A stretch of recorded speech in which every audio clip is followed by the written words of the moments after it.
ஏற்கனவே எனக்கு நிறைய பிரச்சனைகள் இருக்கு சார், அது எப்படி சரியாகுமா இல்லையா அப்படின்னு கேட்டாக்க கரெக்டாக அரெஸ்ட் பண்ணி ஸ்டேஷனில் உட்காருவாங்கன்னு சொல்லுவாங்க.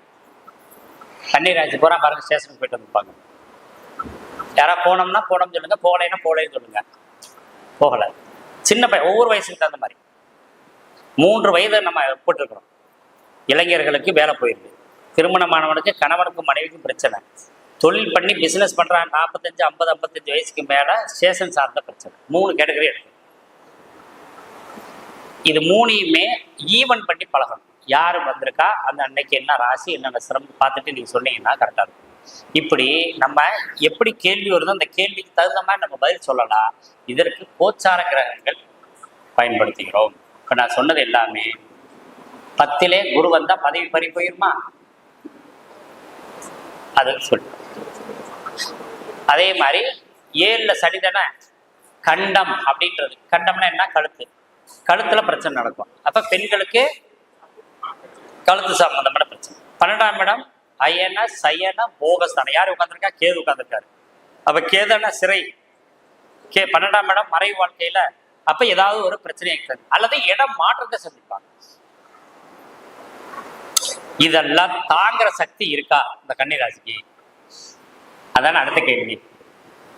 இருக்கு, எதை பத்தி கவலைப்பட மாட்டாங்க. ஏன்? தைரியஸ்தானம் எதுங்க? விஜய வீரிஸ்தானம், அதுவும் 3ஆம் இடம். ரைட்டா? அப்ப போட்டிகள்ல வெல்ற ஸ்தானம், எதிரிகளை வெல்லக்கூடிய ஸ்தானம் எந்த ஸ்தானம்? எதிரியை வெல்ற இடம் எது? 6ஆம் பாவத்துல யார் இருக்கா? ராகு இருக்காரு. ராகு ஒருத்தரை காப்பாத்தினா இத்தனை பிரச்சனைகள் வந்து ஈஸியா விடுபட்டு வந்துடலாம். ரைட்டா?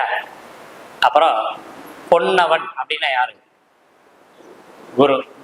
இப்ப யார் வீட்டுல நகை அடகு போயிருக்குன்னு பாப்போமா? மேசராசி. ஆமா இல்லைன்னு சொல்லலாம். மேசராசிக்காரங்க நகை அடகுச்சமா இல்லையான்னு சொல்லலாம். ஒருத்தருமே மேசராசிக்காரங்க இல்லையா? ரைட்டா? அதே சமயத்துல அடகு வச்ச நகை திருப்புறது அந்த ராசி தான். ஆபரணம் தொலைஞ்சது அவங்களுக்கு தான். 3ஆம் இடம் தானே ஆபரணம். மேசராசிக்கு 3ஆம் இடம் ஆபரணத்துல ஆபரஸ்தானத்து அதிபதி இருக்காருல, ஆபரணம் தொலையும் இல்லையா, அல்லது அடகு போகும் இல்லையா? புரிஞ்சா இல்லையா? அடுத்தது இப்ப மகர ராசிக்கு எத்தனாம் இடத்துல இருக்காரு? ஆபரணம் காணாம போயிடுச்சா? நிறைய பேருக்கு வெள்ளி காணாம போயிருக்கும். இவங்களுக்கு மட்டும் ஹலோ ஆமாண்ணா ஆமான்னு சொல்லுங்க, இல்லைன்னா இல்லைன்னு சொன்னீங்கன்னா மற்றவங்களுக்கு பிரயோஜனமா இருக்கும்ல. மகர ராசி யாராரு? என்ன வெள்ளி தொலைச்சிங்க? வெரி குட், போதுமா ஜோசியம்? மற்ற மகர ராசிக்காக தொலைக்கலைன்னு சொல்லுங்களேன் ஒருத்தராது. அப்படி சொல்லணும். ரைட்டா? நகை அடகு வச்சிட்டீங்களா? அவ்வளவுதான். அப்புறம் நிறைய பேர் நகையை அடகுவே வைக்கலைன்னு சொல்லுவாங்க பாருங்க. ஏன் அப்படின்னு சொல்லு பார்ப்போம்.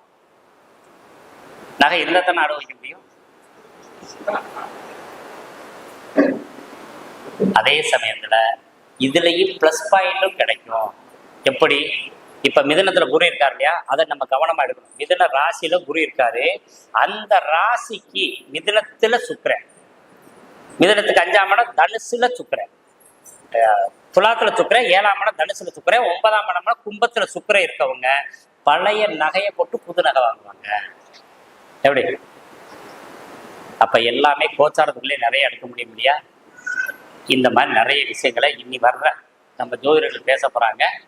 முதன்மையாக வந்து பேச வர்றவங்க ஜானகி பிரியா. இங்க ஆளகணம் பேசுற வர்றதுக்கு முன்னாடி கூப்பிடுறதுக்கு முன்னாடி ரைட். அது மறந்துட்டு இன்னொரு விஷயம் பேசிடுவோமா? அடுத்த நகை யாருக்கு பிரச்சனை அப்படின்னா, இப்ப விருச்சிக ராசிக்கு தான் நகையில பிரச்சனை. அடுத்தது விருச்சிக ராசி நகையில பிரச்சனை. ஒண்ணு அடமானம் வச்சிருப்பாங்க, அல்லது தொலைத்திருப்பார்கள், இல்லாட்டி யார்ட்டையா கொடுத்து ஏமாந்துருப்பாங்க. யாரா இருக்கீங்க?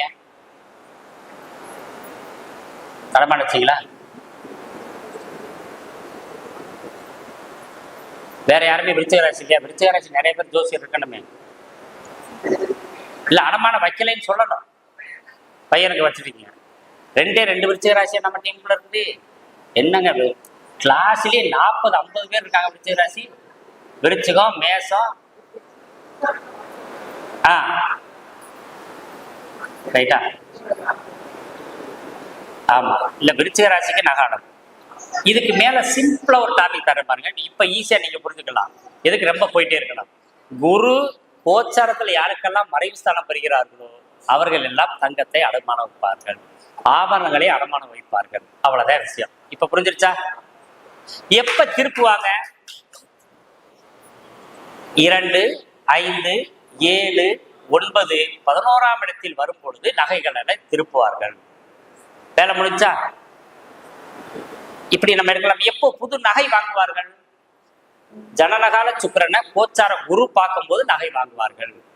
ஜனனகால சுக்கிரனுக்கு திரிகோணத்தில் சனி வரும் காலம் நகை வாங்குவார்கள். ஐயா கடன் வாங்குறதே அப்படியே சொல்லுங்கய்யா, அதான் நம்ம டாபிக். ஜனனகால புதன் இருக்கும் ராசிக்கு கோச்சார சனி பகவான் வரும் காலம் கேட்ட இடத்தில் கடன் கிடைக்கும். எல்லாமே பாயிண்ட். கடை வாங்குற டேட் எடுப்போமா? யாரா இப்ப கடன் அப்ளை பண்ணிருக்கீங்கன்னா சொல்லுங்க, எந்த தேதி வருதுன்னு நம்ம சொல்ல முடியும். எடுப்போமா? புதன் எத்தனை டிகிரியில் இருக்கான்னு பாருங்க. இப்ப நமக்கு மீனத்துல இருக்கு இல்லையா, மீனத்துல கரெக்டா சனி பகவான் போயிட்டு இருக்காரு. இப்போ ஒரு உதாரணத்துக்கு 10 டிகிரியில் இருக்காருன்னு வச்சுக்கோங்க. சனி பகவான் 10 டிகிரியில் இருக்காரு. இவனுக்கு 12வது டிகிரியில புதன் இருக்கு. எங்க? கடகம், விருச்சிகத்துல. அப்ப இந்த 2 டிகிரி மாறுறதுக்கு 2 மாசம் ஆகும் இல்லையா?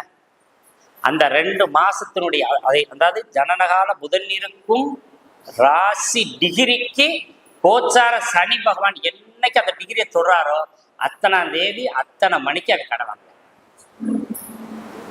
வேலை முடிச்சா? இப்ப ஜனன காலத்துல சொல்லுங்க அப்படின்னா 6ஆம் பாவ அதிபதி எந்த இடத்துல இருக்காரோ அந்த இடத்துக்கு குருவோட பார்வை வரும்போது கடை வாங்குவேன் அல்லது கடை கட்டுவான். ஓகே, வேற ஏதாவது டவுட் இருக்கா? வேலை எங்க கரெக்டா சனி பகவான் இருக்கான்னு பாருங்க.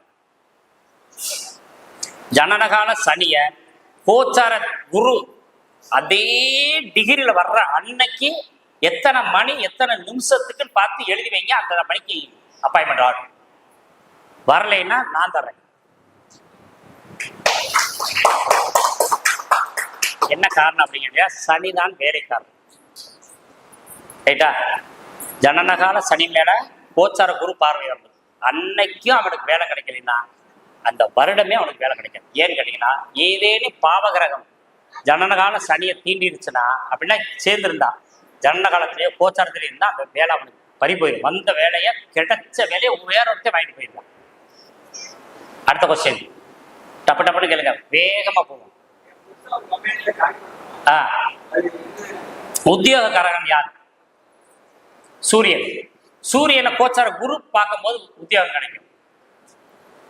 புரிஞ்சா இல்லையா? இப்ப இது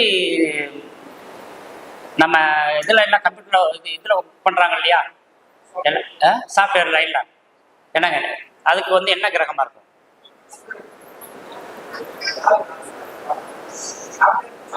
சாஃப்ட்வேர் புதன். ஏமாறக்கூடாது. புதன்னா புதுமை விரும்பி. அப்ப புதன் மேல புதன் யாருக்கு வலுவா இருக்கோ அவங்களுக்கு சாஃப்ட்வேர்ல வேலை கிடைக்கும், இல்லாட்டி கிடைக்காது. புரியுதா இல்லையா? கம்ப்யூட்டர் இதுகள்லாம் ராகு, வெளிநாடு ராகு. அதாவது புதிய தொழில்நுட்பத்துல ஒருத்தர் அறிமுகமானோம்னா புதன். ஏன்னா புதுமை வரும்.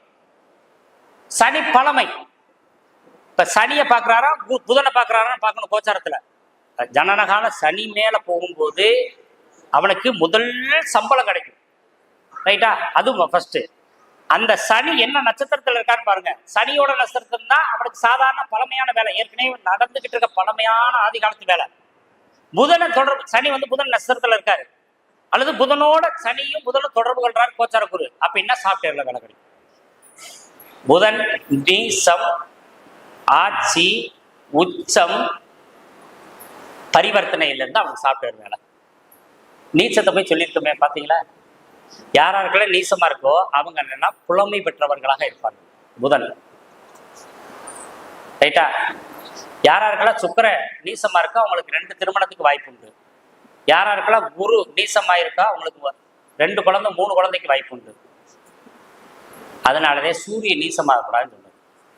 நல்ல வாய்ப்புகளோட மீண்டு வர்றேன்.